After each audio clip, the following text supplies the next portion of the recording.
All right, you guys, so we are starting our letter Zentangle project.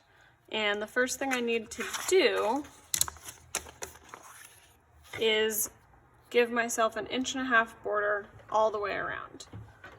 So depending on how you want to do this, how good you feel about your ruler usage, there's a few different ways of doing this. Also, I apologize, I am shooting this in a photography studio, so if you see some flashes, that's why. So starting on the left side, I always start there. I'm going to line up my 0 line on the edge of the paper and make sure that this is pretty close to the 8.5. Obviously it looks like it's the teeniest bit off, that's fine. So working here, I see the 1 inch line, and then here's the 1/2 inch. I'm going to slide my ruler up 1.5. And I want to have 3 marks. It's just always best for connecting my lines. And then lightly, I want to trace this line.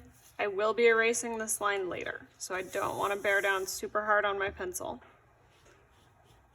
So for another 1.5 inch line,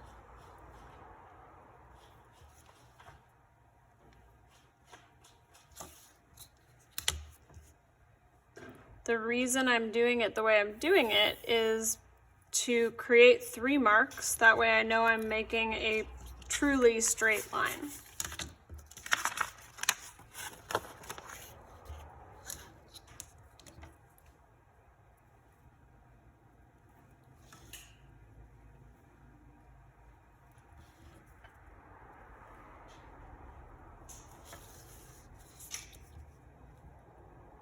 Just remember, I want to press lightly on these lines because I will be erasing them.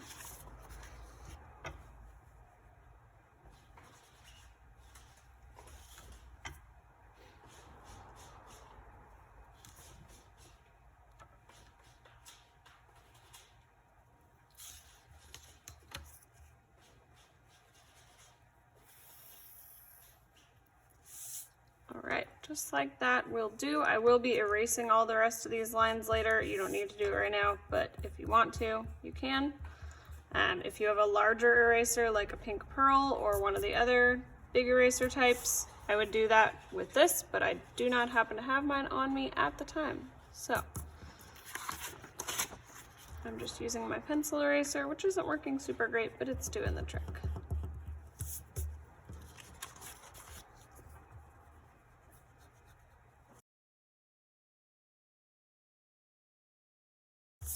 Alrighty, so now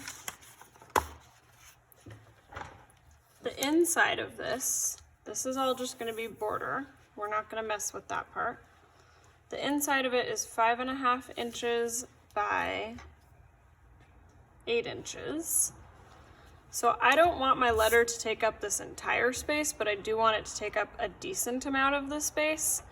I think I'm going to have my letter, and this is kind of up to you, I'm feeling like I want to have my letter come off the sides here, but not the top and bottom, because the first letter of my name is I. So I don't really like super elongated I's if I'm going to have the top and bottom line on it. I personally prefer the way they look with a shorter stem. So I'm going to go like this. Let's see. I'm going to find the middle, just because it's good to know.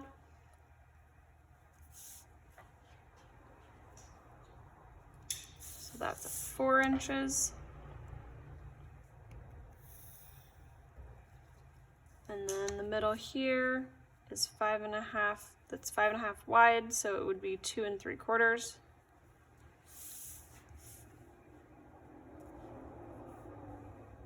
2 3/4. Most of the time that I'm working with any kind of lettering, I give myself half lines. It just makes life easier. So let's see, I'm gonna have my letter go 2 inches. So that top line of the I is gonna start at 2 inches. So I'm measuring that by having my middle line at the 2. And then the bottom line, same deal.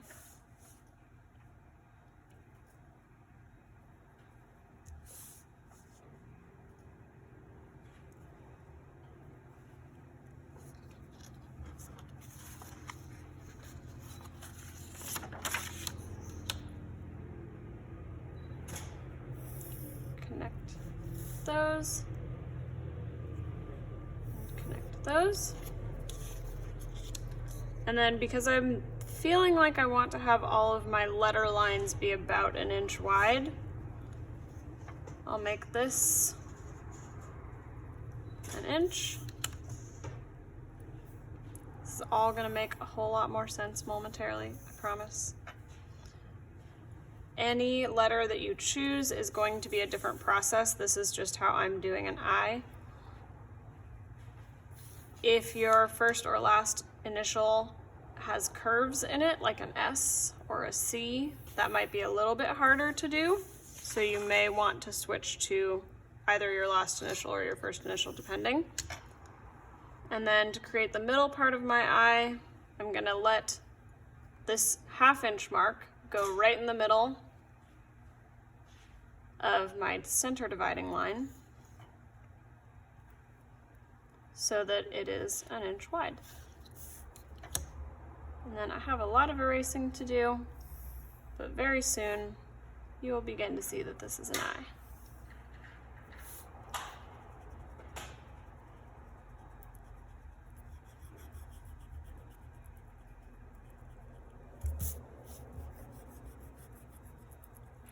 Like so. Ta-da! Now it looks like an I.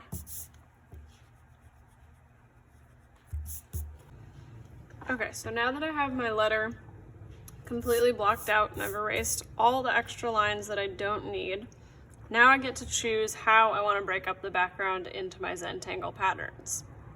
One of the examples I saw had like a squiggle line that came through the middle, and that kind of broke it up. You could also use the edges of your letter to kind of decide how you want to break it up into patterns.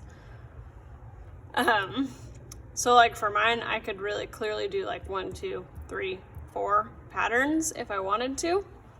But I think I'm gonna do it a little differently than that. So draw lightly at this part, again, remembering that I'm going to erase all the lines I don't want later.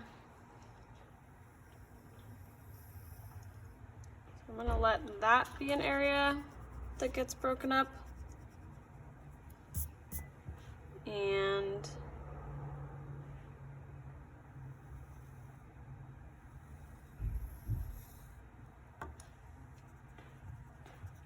this area, kind of digging the curvy lines. And then that. So I'm gonna fill those background sections with 3 different Zentangle patterns. If you wanna do more than 3, cool. If you don't, cool. It's up to you.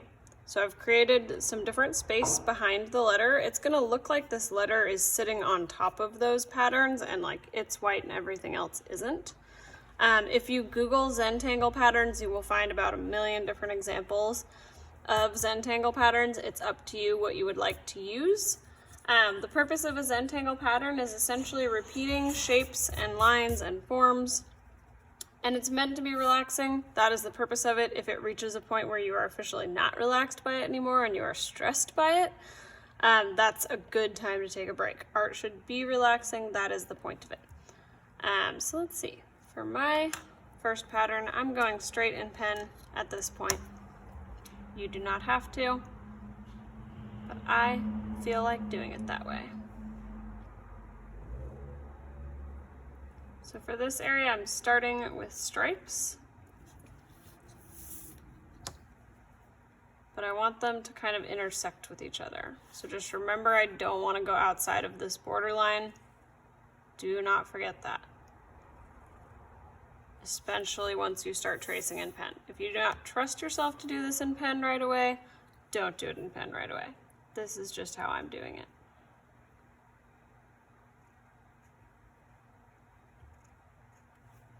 And you can use a thin Sharpie for this section or whatever type of pen you have on hand.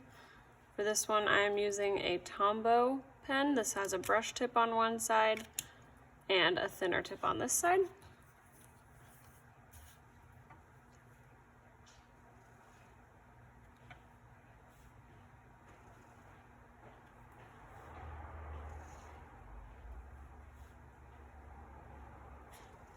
And then I can go from here.